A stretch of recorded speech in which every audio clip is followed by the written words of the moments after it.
प्रणाम सर। आनंद आनंद। कैसे हैं आप सर? मैं सुंदर हूँ, मुक्त हूँ, आनंदित हूँ। बहुत अच्छी बात है सर।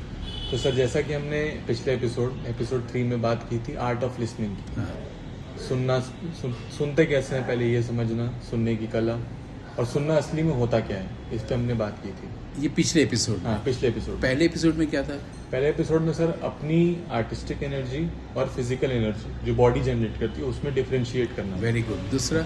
दूसरा सर था इमेजिनेशन, जहाँ पे थॉट नहीं आ रहा है, जो पहला सोल कॉल या ऐसा कह सकते हैं, जो दिमाग में है उसको बोल देना, स्पॉन्टेनियस होना। हाँ, लेकिन ये भी बोलते हैं कि सोच के बोला करो, 2 बार सोच के तब बोला करो, बड़े लोग बोलते हैं ना। बिल्कुल सर, बोलते हैं। इसका मतलब है कि सोच की दुनिया अलग है और कल्पना की दुनिया बिल्कुल अलग बिल्कुल है। अलग है। तो कल्पना की दुनिया को हम लोग को वर्ण करना है। तीसरा क्या था? तीसरा सर आर्ट ऑफ लिसनिंग। अच्छा, यहाँ तक हम लोग आ चुके हाँ हैं। सर। इसके बाद हम लोग अगले स्टेप में जब जाएंगे तो ये है कि ये चीज़ अगर हम लोग को सुनना आ गया है, कल्पना करना आ गया है, तो अब ये है कि इसका उपयोग कैसे हो, सुनने का, कल्पना करना का, कि इसके बाद फिर आगे हम लोग क्या करें। ये 2 चीज़ तो आ गया। देखना पर हम लोग बात नहीं करेंगे। देखने का मतलब होता है ऑब्जर्व करना, और ऑब्जर्व करना तब होता है जब हम वो थॉट वाली दुनिया से अब हम बाहर निकल आए, इमेजिनेशन में। मैं थॉट वाले का इस्तेमाल नहीं करते हुए देखना है। होता क्या है हम लोग कि जब कोई कुछ बोलता है तो हम लोग सोचते हुए सुनते हैं, वैसे जब देखते भी हैं तो सोचते हुए देखते हैं। हम लोग सोचते हैं कि देख रहे हैं, रिक्शा वाला जा रहा है, ये सारी चीज़ें हो रही हैं, लेकिन उसी समय माइंड भी एक्टिव रहता है। तो और हम लोग को वही दिखाई पड़ता है जो ब्रेन में पहले से है, यानी कि our eye see whatever brain knows. जो ब्रेन जानता है वही दिखता है, जो ब्रेन नहीं जानता है उसको हम लोग ओवरलुक कर जाते हैं। यानी ब्रेन तो अपना काम करता रहेगा, उसका सिर्फ एक काम है, रजिस्टर करना। जो माइंड है वो ये सब जानने की बात करता है। तो माइंड जानता है, जिससे ईगो आ जाता है, इसलिए हम लोग कहते हैं मैं जानता हूँ। तो हम लोग को माइंड के इस एस्पेक्ट को नहीं लेना है, ईगो को नहीं लेना है। माइंड कह रहा है ईगो को लो, हम कह नहीं लेंगे। नहीं लेने का मतलब है कि हम माइंड की एक्टिविटी को आने ही नहीं देंगे देखने के दौरान।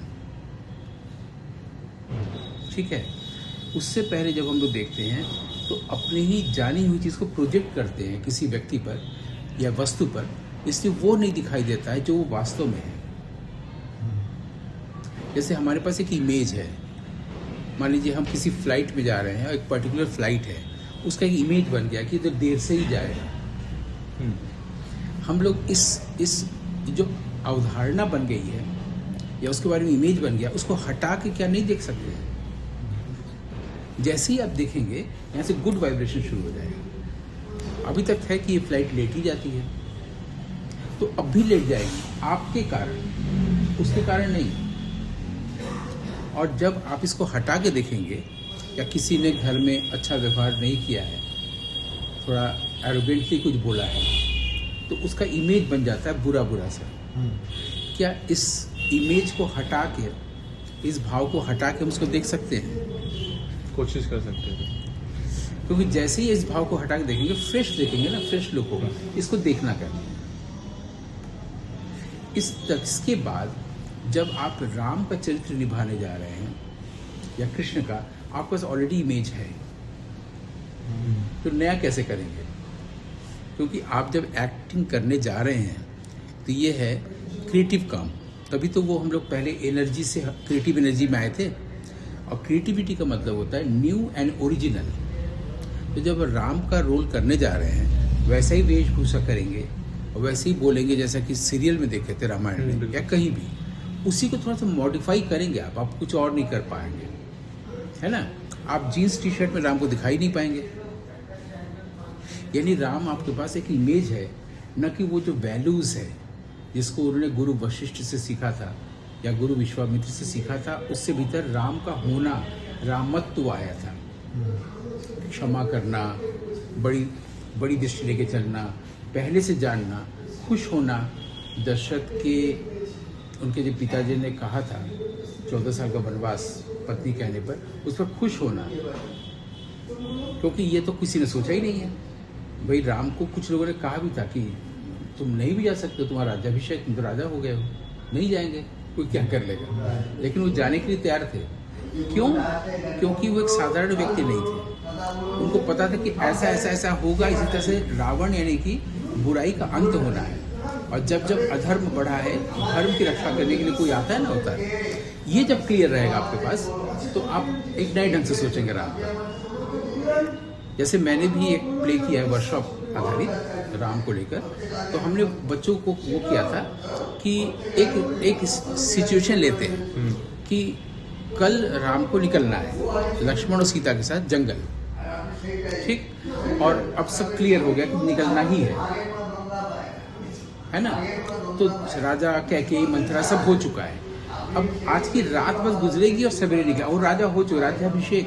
तो जो बच्चा राजा का लड़का है, जो कभी जंगल गया ही नहीं है, सीता भी नहीं गई है, लक्ष्मण भी नहीं गए हैं ना, ऐसा व्यक्ति रात में कुछ तो सोचेगा जंगल जाने के लिए।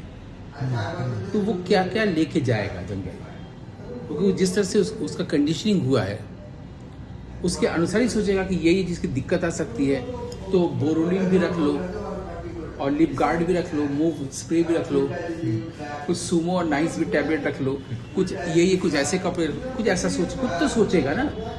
एक राजा का लड़का कल जंगल जा रहा है 14 साल के लिए, तो वो क्या क्या लेके जा रहा है। तो मैंने सबको दिया था, सीता क्या क्या तैयारी करी, तो तैयारी क्या होगी रात को। जैसे हम लोग तैयार करते हैं कि 3 सूटकेस होगा, कुछ कपड़े रख लिए, इन लोगों की तैयारी क्या हुई थी, बस इतना, इसी पर प्ले करेंगे कि आज सब डिसाइडेड है, सवेरे निकलना है। आज की रात क्या गुजर रही है राम पर या लक्ष्मण पर या सीता पर, वो क्या सोच रहे होंगे, कैसे तैयारी कर रहे हैं 14 साल के लिए।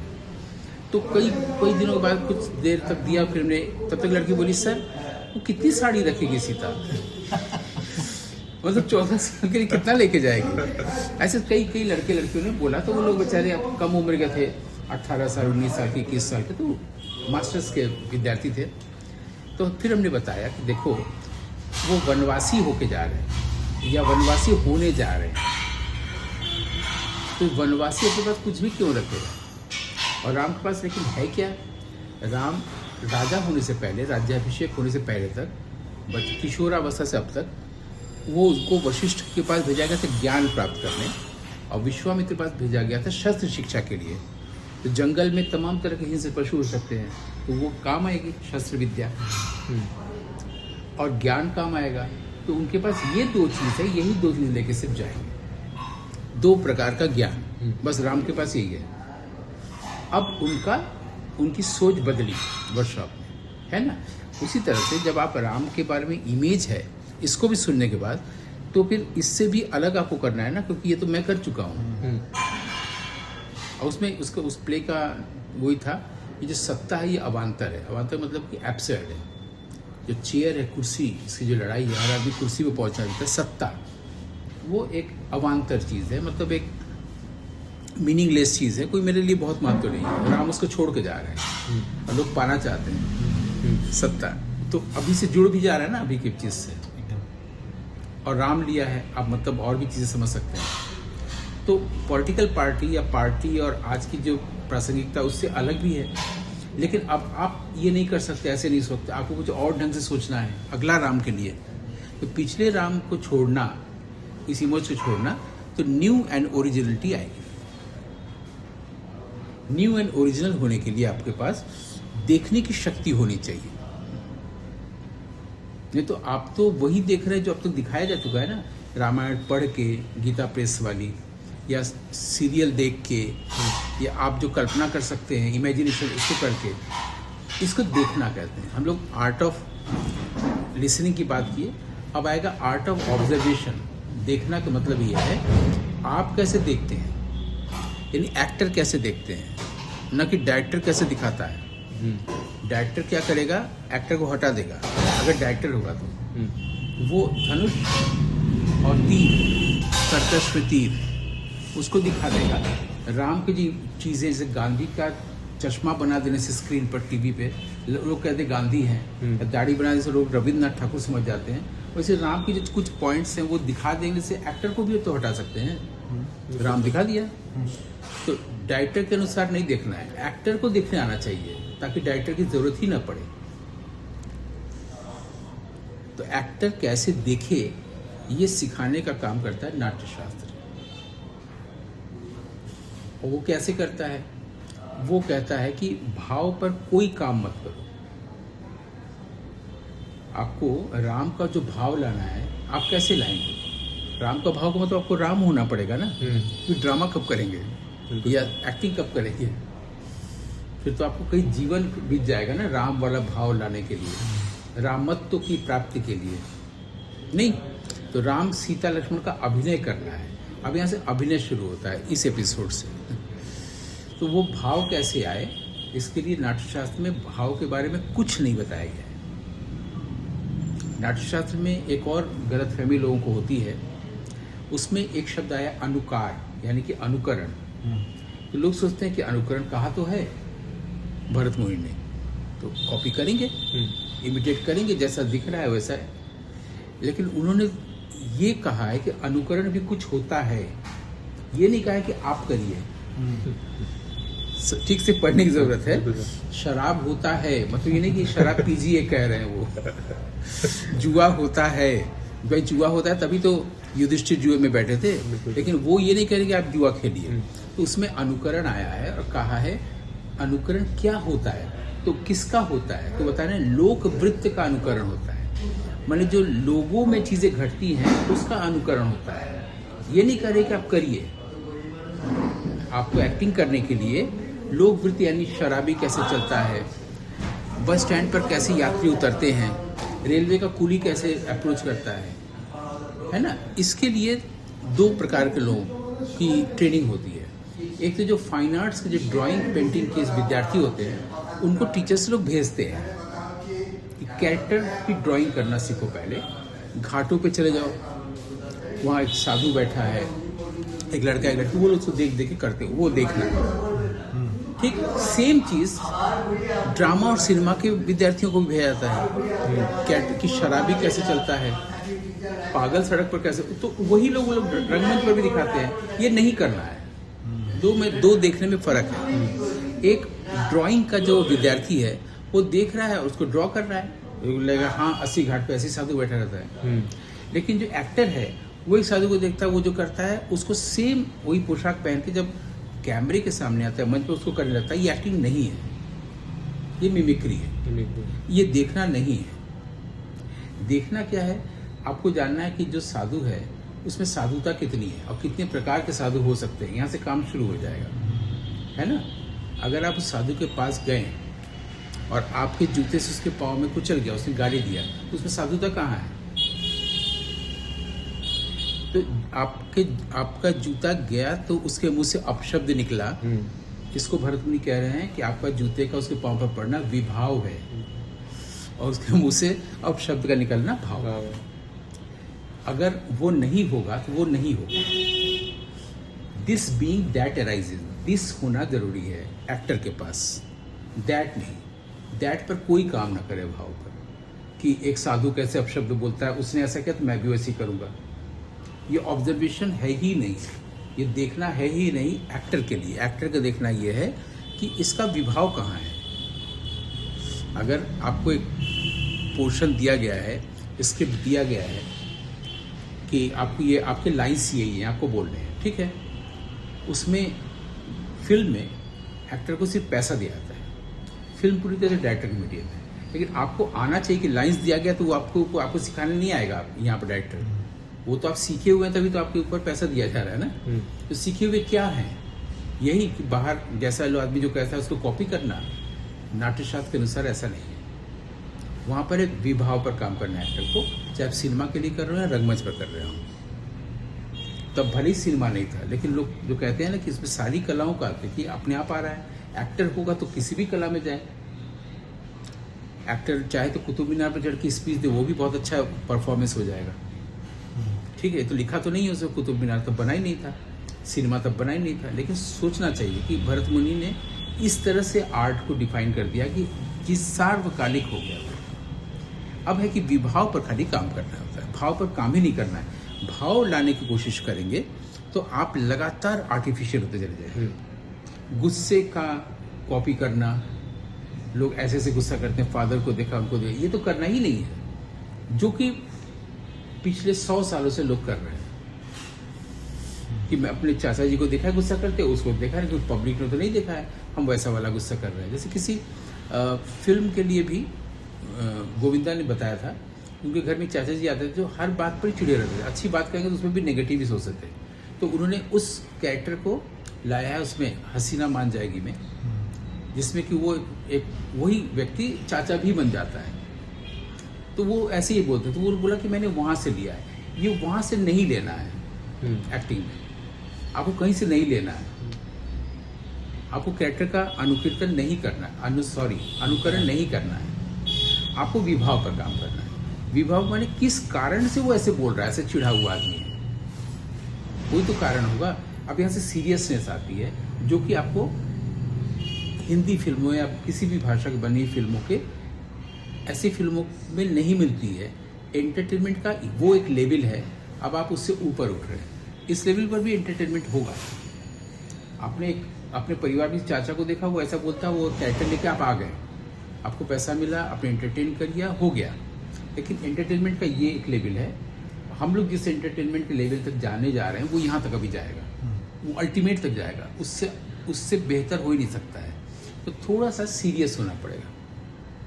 अब विभाव समझ में आ गया कि साधु के पाँव पर आपका जूता पड़ा तो उसमें उससे अपशब्द निकला, यानी वो साधु तो नहीं है। लेकिन जो साधु होगा वो कुछ नहीं बोलेगा, वो हंसेगा, वो तो उस आप में भी ब्रह्म को देख रहा है ना, तभी तो साधुता आई है। एक बार ऐसा हुआ था कि नदी के पास कुछ भिक्षु जैसे साधु लोग बैठे थे, तो एक कोई विदेशी व्यक्ति गया और किसी के हाथ को कुचलते हुए नाव पर गया, तो सारे लोग बोल रहे हैं गाली दो गाली दो गाली दो। वो हंस रहा था, और वो विदेशी व्यक्ति एक नाव पर पैर रखा, उसके अगले नाव पर जाना था, दूसरे में जैसे किया नाव ऐसे हो गया, वहीं डूब गया, नाव ऐसे हो गया, तुरंत खत्म हो गया। सब उसको डांटने लगे, तुमको कहे थे गाली दो, बच जाता। हाँ, क्योंकि आपने भगवान को काम करने दे दिया ना, आप गाली दे देते तो आपका ईगो रहता, वो बच जाता। इसका मतलब सीख ये है कि जब आपके साथ कुछ ऐसा हो, आप सोचते मैं बदला लूंगा, मैं कुछ करूंगा, मैं डांटूंगा, मैं मारूंगा, तो मैं तो है ही ना, उसके पास तो मैं था ही नहीं, तभी तो साधु हुआ है, ऋषि हुआ है, महात्मा हुआ है, बस उसका कर्म का फल तुरंत मिल गया, ईश्वर वहाँ पर एक्टिव हो जाता है। तो नाट्यशास्त्र ऐसे एक्टर की कल्पना करता है जिसमें ईगो की भूमिका कम हो, नकल की भूमिका कम हो, ईश्वर की भूमिका ज़्यादा हो, यानी कि वो भाव का अनुकीर्तन करे। अब यहाँ पे एक नया शब्द इंट्रोड्यूस हुआ इस एपिसोड में कि अनुकरण न करे, अनुकीर्तन करे। अनुकीर्तन कैसे करे? भाव का अनुकीर्तन, वो पहला स्टेप ले, विभाव को देखे, किस कारण से वो पता चला कि वो साधु नहीं है और किस कारण से पता चला कि वो साधु है, तो उसकी पूरी तपस्या दिख जाएगी ना। मतलब उसे तो कोई तपस्या ही नहीं की, तो पैसा लेने के लिए गुजरते लोगों का घाट पर वो वैसा पोशाक पहना है ना, उसे मन को जोगिया नहीं रंगा है, उसे कपड़ा खट जोगिया रंगवा लिया है, लेकिन प्रकट हो गया। लेकिन प्रकट जिस कारण से हुआ उसको विभाव कहते हैं। अब क्या है कि जो प्रकट होता है वो बाहर होता है, जो कारण होता है भीतर होता है, चाहे साधुता हो या दुष्टता हो, घृणा हो या गुस्सा है, भीतर ये सब चीज़ें हैं विभाव, बाहर जो आ रहा है भाव। तो एक्टर को विभाव पर काम करना होता है। एक्टर जब विभाव पर काम करता है तो भाव अपने आप आता रहता है ना। तो अगर आप कोई कैमरे पे शॉट ले रहे हैं और मैं आपका एक्सट्रीम क्लोजअप फेस लगाया हुआ हूँ और मैं आपके पाँव के तलवे में हल्का हल्का ऐसे ऐसे करूँ तो आपके चेहरे पर कुछ तो होगा ना। तो ऑडियंस देख नहीं रही है, विभाव पर काम कर रहे हैं, हम काम ही नहीं कर रहे हैं। लेकिन ठीक इसको उलट क्या होता है, भारतीय हिंदी रंग परिवेश में वो डायरेक्टर बोलता है कि एक्सप्रेस करो, फील करो तब ना एक्सप्रेस होगा। फील करो, क्या वो फील करता हुआ मनुष्य नहीं है क्या? पेड़ भी फील करता है, तो वो तो मनुष्य है। और फील शब्द का मतलब तो यहाँ तक है कि मैं अभी आपको कुछ ऐसा शब्द बोल दूं, आप फील कर जाएंगे, आप हमसे मिलेंगे नहीं कल से। इतना आदमी फील कर सकता है, और ज्यादातर यही होता है कि वो तो फील कर गया। अब मुझे मनाओ। तो उस आदमी को गया है वो वर्कशॉप में, तो उसको डायरेक्टर बोल क्या रहा है, फील करो। अरे कितनी बड़ी मूर्खता है। इसलिए डायरेक्टर बिल्कुल अनुपस्थित है। जितनी बार कहेंगे फील करो उतनी बार नहीं होगा। ठीक है, तो फील करो, एक्सप्रेस करो। कितना खराब लाइन है। अब आपको लग रहा है ना कितना असंगत है। ये हमारे हिंदी रंगमंच के एमेच्योर में भी दिखता है, प्रोफेशनल में भी दिखता है। हर डायरेक्टर गुस्सा हो जाता है, फील ही नहीं करोगे तो एक्सप्रेस कैसे होगा। तुम्हारी जरूरत नहीं है। हम एक्टर तैयार कर रहे हैं, एक्टर पहले तैयार जैसी हो जाएगा, खत्म। टीचर का काम खत्म हो जाएगा, गुरु का काम खत्म हो जाएगा। बस वो प्रयोक्ता है जो गुरु है, प्रयोक्ता शब्द आया है। अब जो एक्टर जब तैयार हो गया तो पूछ के थोड़े हम लोग अभी बात कर रहे हैं किसी से, हाँ भरत मुनि अब क्या कहें, ऐसा तो कर नहीं रहे। तो एक्टर खुद करेगा। एक्टर मंच पर जाएगा और पूरे ऑडियंस को देखेगा, वहीं से शुरू कर देगा जो मर्जी। वो कहेगा अरे आज कितनी खूबसूरत चांद है, सब लोग घूम के देखेंगे चांद। वो विश्वास कर लेगा। रंगमंच में यही होता है कि आप अगर जो भी कहते हैं वो विश्वास कर लेता है ऑडियंस। आप जैसे ऑडियंस को कहेंगे कि आज चांदनी रात में कितना अच्छा लग रहा है, तो इतना आप ऐसे बोलेंगे, सब लोग सचमुच में चांद है, सब कुछ जानते हैं ऑडिटोरियम में। बहुत पहले हम इस तरह के जानबूझ के वो करने के लिए ही हमने किया था। यहाँ एक नागरी नाटक मंडी के स्टेज पर हम एंटर हुए थे विंग से, पंखा किसने चला दिया। सब जानते पंखा नहीं है, सब देख लगे पंखा किसने चला दिया, पंखा होता ही नहीं है। तो ये हमने ये कहाँ से आया, विभाव हमारे भीतर है। कल्पना में हमने समझ लिया कि पंखा चला दिया, जाड़े का दिन है, तो अपने आप आया भीतर वाले का बाहर। और इस फिल्म में क्या होता है, जैसे आप कहेंगे कितना खूबसूरत चांद है, तो फिर आपको अगला शॉट चांद का दिखाना पड़ेगा। या आप कहेंगे ये वादियाँ कितनी सुंदर हैं कश्मीर की, तो आपको कश्मीर की वादियाँ दिखाना पड़ेगा, पैन करेगा कैमरा। रंगमंच में ऐसा नहीं होता। अब जो कहेंगे ऑडियंस विश्वास करेगी। इसका प्रयोग बर्गमैन ने दिया था 7th सील में। एक आदमी काला कपड़ा पहन के सफ़ेद आता है और वो शतरंज लेके बैठा हुआ है, मैक्स वॉन सीडो। बोला तुम कौन हो, बोला कि मैं डेथ हूँ, और पब्लिक ने मान लिया। सिनेमा में उन्होंने ड्रामा का यूज़ कर लिया, पब्लिक ने मान लिया और अंत तक उसको डेथ के रूप में देखा। किसी ने शक नहीं किया, सब ये जान सकते थे कि ये तो आदमी है, उसको पहनाया गया है ना। अपने आप में कितनी अजीब बात है कि डेथ को देखा और दिखा रहे हैं हम, और हमने 2004 में जब यहाँ पर नाट्य समारोह जो होता है 6-7 लोग करते हैं हर साल सितंबर में, पहला जब हुआ था मुझे इनवाइट किया गया था। वो मैंने डेथ पर ही पूरा फिल्म नाटक किया था, अंतरा। लेकिन डेथ को दिखाया नहीं, मैंने सिर्फ आवाज़ ही। वो मेरी अपने नाटक करने की स्टाइल है, तो मैं नाटक में एक ऑफ वॉइस रखता हूँ, ताकि क्या होता है ना कि एक्टर है उसके लिए करने को बहुत होता है, उससे बात हो रही, इधर वाला दिख नहीं रहा है, और इस पर पूरा उसका संघर्ष चल रहा है स्टेज पर। ये पहला नाटक भी मैंने इसी तरह का स्क्रिप्ट लिख के किया था। और ये जो 2004 वाला बता रहे हैं अंतरा, उसमें भी ऑफ वॉइस पर वो ऑफ वॉइस डेथ था। तबले पर मैंने एक खास तरह का ताल रखा था, जिसके बजते लोगों से आ गया और फिर कुछ बोलेगा, तब मेरी आवाज़ आ रही थी, है ना। तो उसमें मैंने सब आर्टिस्ट लोगों को सिर्फ बुलाया था, सामान्य ऑडियंस नहीं रहेगी। यहाँ के जो वरिष्ठ सीनियर रंगकर्मी हुए हैं सब फ़ोन करके बोल रहे थे कि आपने दिखाया क्यों नहीं, मैं इसको प्ले को करूँगा, मैं दिखाऊंगा डेथ को, आदि आदि। रेगुलर वो लोग मुझे फ़ोन करते थे, बात करते थे। तो कहने का मतलब है कि मैं दरअसल जो एक्टर स्टेज पर है उसका विभाव बना रहा था ऑफ वॉइस को, क्योंकि मुझे नाट्यशास्त्र के अनुसार नाटक करना है। तो अब ये अगर को आर्टिस्ट के रूप में हम दिखाएंगे डेथ को, तो वो दिखता हुआ रहेगा ना। हम चाहते हैं विभाव छुपा रहे। क्यों? क्योंकि विभाव छुपा ही रहता है। अगर कोई व्यक्ति पार्क में बैठ के अपनी गर्लफ्रेंड के बारे में सोच रहा है और खुश हो रहा है, वहाँ तो है ही नहीं ना। इसको भले ही हमारे यहाँ कहा गया आलम्बन विभाव, लेकिन वो आलम्बन दिख तो नहीं रहा है ना, मैंने अभी दिख तो नहीं रही है ना, तभी तो एक्सप्रेशन आ रहा है। भरत मुनि कितनी गहराई तक गए हैं, वहां तक गए जहां पर खुद ब्रह्मा बैठे हुए हैं। तो आपको जरूरत ही नहीं को आर्टिस्ट की वहां पर ना। अभी तो पार्क में बैठा हुआ है, वेट कर रहा है, डेटिंग है, आज टाइम पर वो आएगी, ऐसा। उसके पास खूब सुंदर सुंदर भाव आ रहे हैं ना। कारण वो है विभाव, आलम्बन जो छुपा हुआ है ना। तो हम डेथ को दिखाएंगे क्यों रंगमंच पर, है ना। ये सारी चीजें हैं। तो आज हम लोगों ने अगले स्टेप के रूप में हम लोग सीधे एक्टिंग पे आ गए। एक्टिंग जो कहीं पर अनुकरण नहीं होगा, शराबी का रोल, पागल का रोल, वेटर का रोल, प्रिंसिपल का रोल, उसका अनुसार नहीं होगा, अनुकरण नहीं होगा। वो अनुकीर्तन करेगा। अनुकीर्तन की कहानी हमने भी शुरू की, भाव और विभाव को लेकर। इसको समराइज अगर करना हो तो आप जैसे कोई 2-4 लाइन में बोल सकते हैं कि आज हम लोगों ने क्या सीखा। आप बोलेंगे क्या? आप बोलेंगे? मैं ही बोल देता हूँ। सर, आज हमने ये सीखा कि पहली बात तो विभाव क्या होते हैं और भाव की उत्पत्ति कैसी होती है विभाव से। यानी और- भाव पर कोई काम नहीं करना है। हाँ, जबकि भाव के बारे में बताया गया, संख्या बताया गया, ये क्या होता है, ये कौन सा भाव होता है, ये कौन सा भाव, लेकिन भाव पर आप एक्टर को काम नहीं करना है। बिल्कुल सर।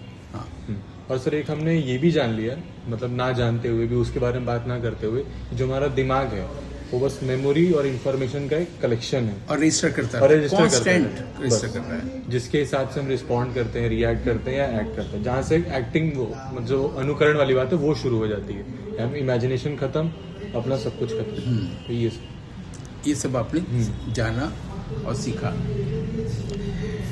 आपको ठंडी लग रही क्या? अभी तो नहीं लग रही। हाँ, तो ये जो मैंने पूछा ये विभाव हो गया, आपने उत्तर दिया है भाव। हाँ, हो गया। क्लियर ना? यहीं पर विराम लिया जाए फिर। बिल्कुल सर। बहुत बहुत धन्यवाद सर।